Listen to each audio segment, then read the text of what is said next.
ప్రకృతి అనేది మన చుట్టూ ఉన్న భౌతిక ప్రపంచానికి మరియు మనలోని జీవితానికి మధ్య ఉన్న అనుబంధం.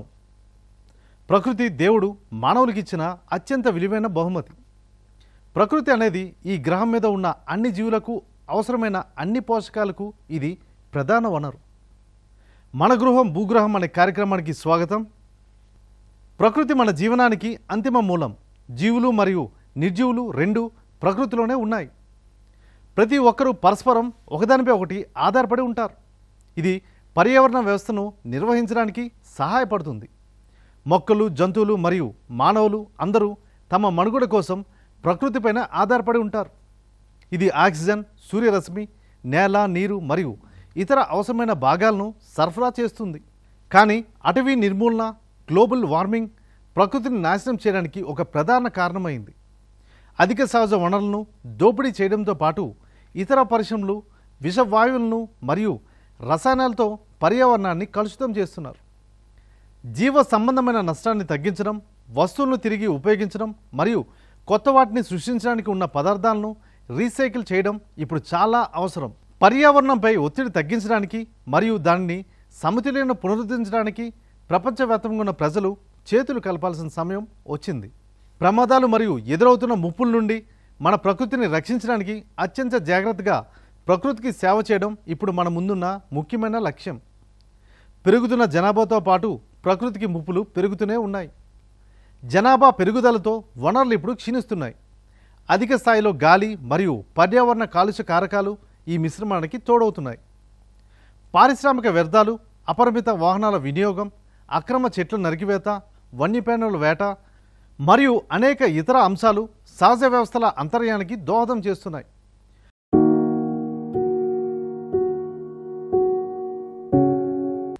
భూమి పట్ల దేవుని సంకల్పం నిజంగా అద్భుతమైనది. భూమంతా సంతోషభరితమైన, ఆరోగ్యవంతమైన ప్రజలతో నిండి ఉండాలని తండ్రి దేవుడు కోరుకున్నారు. మన కాలం గురించి బైబిల్లో ప్రవచనాలు ఏమి చెప్తున్నాయో ఒక్కసారి చూసినట్లయితే దాదాపు 2000 సంవత్సరాల క్రితం బైబిల్ చివరి రోజుల్లో ప్రమాదకరమైన మరియు కష్టకాలంలో వస్తాయని రాసి ఉన్నది. అసలు దేనికి చివరి రోజులు, భూమికా లేక మనుషులకా అనేది ఒక్కసారి ఆలోచించండి. 2వ తిమోతి 3వ అధ్యాయం 1 నుండి 5 వచనాలు ఒక్కసారి చూసినట్లయితే అంచె దినముల్లో కష్ట సమయంలో వచ్చునని తెలుసుకొనుము. ప్రజలు స్వార్థపరులను, ధనాపేక్ష కలవారును, గర్విష్ఠులను, అహంకారులను అగుదురు. వారు పరులను అవమానింతురు, తల్లిదండ్రులను ధిక్కరింతురు, కృతజ్ఞులను అపవిత్రులను అగుదురు. వారు కృపారహితులను, దయాహీనులను, పరులను దూషించువారును, క్రూరులను, దౌర్జన్య మొనర్చువారులను కాగలరు. జనులను వారు దేశించురు. వారు మోసగాండ్రులను, నిర్లక్ష్య స్వభావాలను, గర్వంచే ఉబ్బిపోయిన వారినే ఉందురు. వారు దేవుని కంటే శరీర సౌఖ్యంనే ఎక్కువగా ప్రేమింతురు. మతం యొక్క కేవలము బాహ్య రూపం మాత్రమే అంగీకరించి వారి దాని యథార్థ ప్రభావంను తిరస్కరింతురు. ఇటు వారికి దూరంగా ఉండుమని బైబిల్లో రాసి ఉన్నది. ఇలాంటి ప్రవర్తన ఇప్పుడున్న ప్రజల్లో స్పష్టంగా కనిపిస్తుందని మీరు ఒప్పుకుంటారా? మన చుట్టూ వాళ్ళను వాళ్ళు ప్రేమించుకునే ప్రజలు, డబ్బుని ప్రేమించేవారు, దేవుని డబ్బుని దోచుకునేవారు, గర్వంతో ప్రవర్తించే వాళ్ళు ఉన్నారని మీరు గమనించారా? ప్రజలు ఎక్కువగా వాళ్ళు అనుకునేదే జరగాలనే విధంగా వేరే వాళ్ళ మాటలను ఒప్పుకొని మొండివాళ్ళగా ఉండడాన్ని మీరు చూస్తున్నారా? ఖచ్చితంగా ఎక్కడ చూసినా తల్లిదండ్రులకు ఎదురు తిరిగే పిల్లలే ఈ రోజుల్లో కనిపిస్తున్నారు.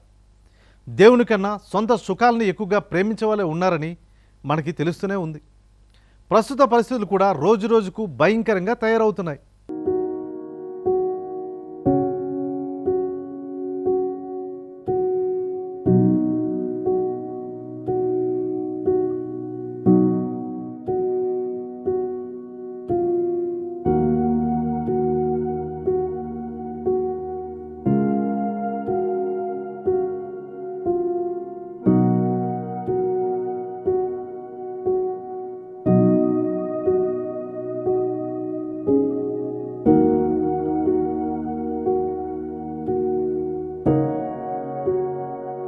మత్తయి సువార్త 24వ అధ్యాయం 6-7 వచనాల్లో మనం ఒక్కసారి చూసినట్లయితే యుద్ధాల గురించి, యుద్ధ వార్తల గురించి మనం వింటాం. ఒక దేశం మీదకి మరొక దేశం, ఒక రాజ్యం మీదకి మరొక రాజ్యం దాడి చేస్తాయని రాసి ఉన్నది. ఇప్పుడు అదే జరుగుతుంది. యుద్ధాల్లో, సాయుధ పోరాటాల్లో మరణించిన వాళ్ళ సంఖ్య 10 కోట్ల కన్నా ఎక్కువే ఉంది. ఆ సంఖ్య చాలా దేశాల జనాభా కంటే ఎంతో ఎక్కువ. ఇంతమంది చనిపోతున్నప్పటికీ వారి వెనుకున్న కన్నీళ్ళని, దుఃఖాన్ని, బాధను ఒక్కసారి ఊహించండి. ఒక తండ్రిని కోల్పోయిన కూతురు, పెళ్ళై నెలలు గడవక ముందే చనిపోయిన భర్త, ఒక్కగానే ఒక కొడుకును కోల్పోయిన తల్లిదండ్రులు ఒక్కసారి జ్ఞాపకం చేసుకోండి. ఆయా దేశాలు, ఆయా దేశ పెద్దలు ఈ విషయాన్ని పట్టించుకొని యుద్ధాన్ని ఆపేయాలని ఒక్కసారైనా ఆలోచించారా?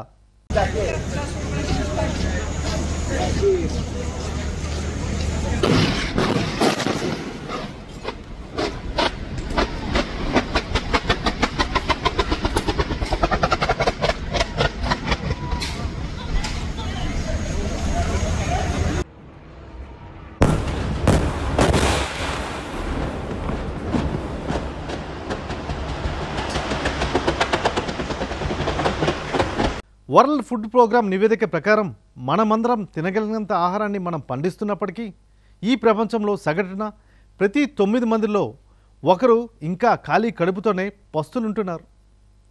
ప్రతి సంవత్సరం 30 లక్షల మంది పిల్లలు ఆకలితో చనిపోతున్నారని అంచనా వేసింది. అలాగే లూకా సువార్త 21:11 వచనంలో చూసినట్లయితే తీవ్రమైన భూకంపాలు వస్తాయని కూడా బైబిల్లో రాసి ఉన్నది. ప్రతి సంవత్సరం మనుషులు తెలుసుకోగలిగినంత పెద్ద పెద్ద భూకంపాలు దాదాపు 50,000కి పైగా వస్తున్నాయి. అందులో దాదాపు 100 భూకంపాలు పెద్ద ఎత్తున పెద్ద పెద్ద బిల్డింగులకు హాని కలిగిస్తున్నాయి. భూకంపాలు రావు అనుకున్న ప్లేస్లో కూడా భూకంపాలు వస్తున్నాయి. ఇంకా ప్రతి సంవత్సరం చాలా భయంకరమైన భూకంపం ఒకటైనా వస్తుంది. కోవిడ్ మహమ్మారి వల్ల, వాతావరణంలో జరిగిన మార్పుల వల్ల ప్రపంచవ్యాప్తంగా ఇప్పటికే ఆహార కొరతలు చాలానే ఉన్నాయి. అయితే యుక్రెయిన్లో జరుగుతున్న యుద్ధం కారణంగా ఆహార కొరత కొన్ని ప్రాంతాల్లో కరువుగా మారే ప్రమాదం కూడా ఉంది. 75 కంటే ఎక్కువ మంది ఉన్నత స్థాయి అధికారులు 2022 మే 19న ఐక్యరాజ్య సమితి భద్రతా మండలికి ఈ సమాచారాన్ని అందించారు. ఇప్పటికే ఎన్నో సమస్యలున్న ఈ ప్రపంచంలో ఈ యుద్ధం వల్ల ఆకలితో అలమటించే ప్రజలు మరింత పెరుగుతున్నారు. ఆహార కొరతలు మన కాలంలో వస్తాయని బైబిల్ ముందే చెప్పింది.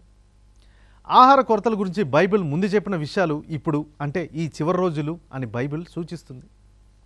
ఈ కాలంలో అవి నెరవేరుతున్నాయి కూడా. You'll be the most powerful man in the world. What's your strategy? Our plan is to bring them back to the Stone Age. How can his kingdom last?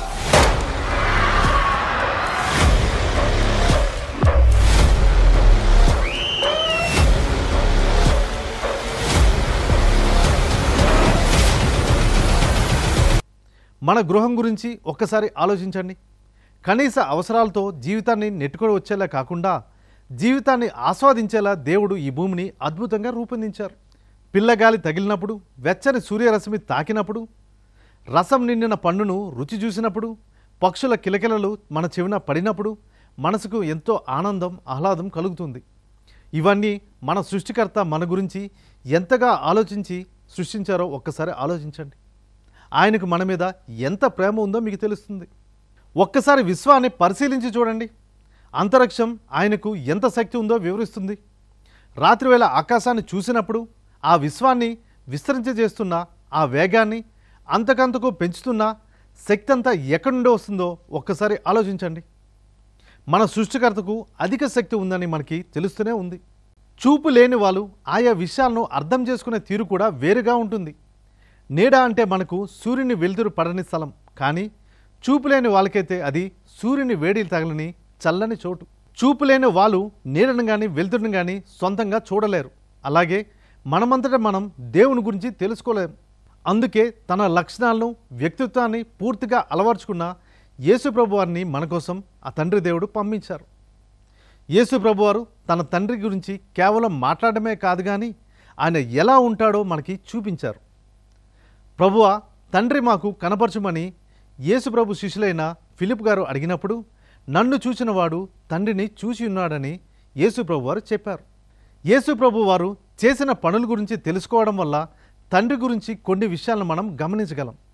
యేసు ప్రభు వారు ప్రేమ గలవారు, వినయస్తుడు. ఆయన దగ్గరకు వెళ్ళడానికి ఎవ్వరూ ఇబ్బంది పడేవారే కాదు. ఓదార్పునిచ్చే ఆయన వ్యక్తిత్వం ప్రజలను ఆకట్టుకునేది. యేసు ప్రభు వారు ఇతర కష్టసుఖాలను పంచుకునేవారు. యేసు ప్రభు వారి గురించి చదువుతున్నప్పుడు లేదా వింటున్నప్పుడు ఆ సంఘటనలు మన కళ్ళ ముందు జరుగుతున్నట్లుగా ఒక్కసారి ఊహించుకోండి. యేసు ప్రభు వారు అందరితో ఎలా ఉండేవారో ధ్యానించినప్పుడు దేవుని చక్కని వ్యక్తిత్వం మనం స్పష్టంగా చూడగలం. అలాగే ఆయనకు దగ్గరవ్వాలనే కోరిక కూడా మనలో కలుగుతుంది.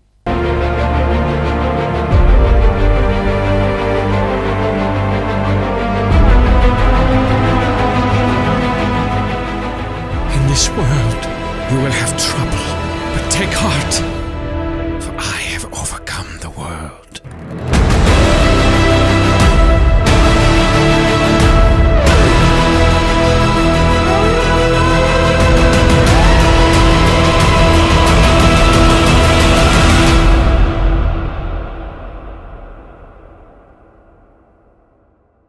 ఈ రోజుల్లో యేసు ప్రభు వారి లాంటి సేవకులు చాలా కొద్దిమందే ఉన్నారు.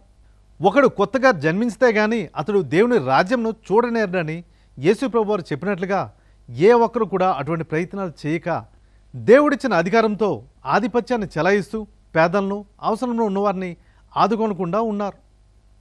దేవుని డబ్బు విషయంలో నిజాయితీగా లేక విందులకు, వినోదులకు దేవుని డబ్బును నీళ్ళ ఖర్చు చేసేవారు ఈ రోజుల్లో చాలామందే ఉన్నారు. వ్యాపారస్తులు లేదా ఉన్నత స్థాయి ఉద్యోగులు తమ ప్రయాణాలకు లగ్జరీ వాహనాలు వాడడం వృత్తికి హోదా అని భావించవచ్చు. కానీ ఈ రోజుల్లో దేవుని సేవ చేసేవాళ్ళు, అలానే కొత్తగా దేవుని సేవలకు వస్తున్నవారు కార్లు, బైకులు లేకుండా కాలు కూడా బయటికి పెట్టడం లేదు. ఆ రోజుల్లో 100కి పైగా కిలోమీటర్లు నడిచి వెళ్ళి దేవుని సువార్త చెప్పిన మన మహనీయులు ఎంతోమంది ఉన్నారు.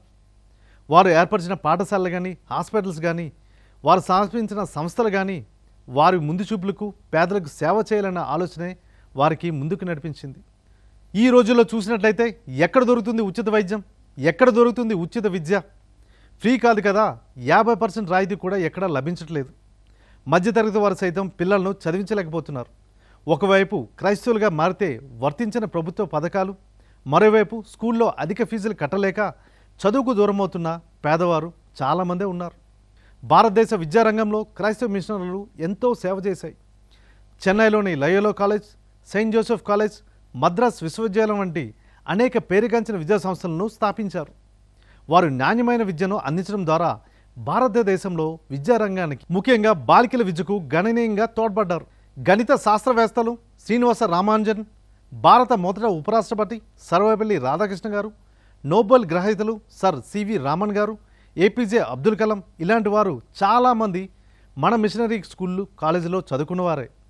దురాశ, దేశం, చెడు పనుల వంటి మీద అపవాది నిర్మించిన ఈ వ్యవస్థ తప్పక నాశనం అవుతుంది. లోకాధికారి సాతాన్ను బయటికి తోసివేయబడును అని దేవుడు మాటిచ్చారు.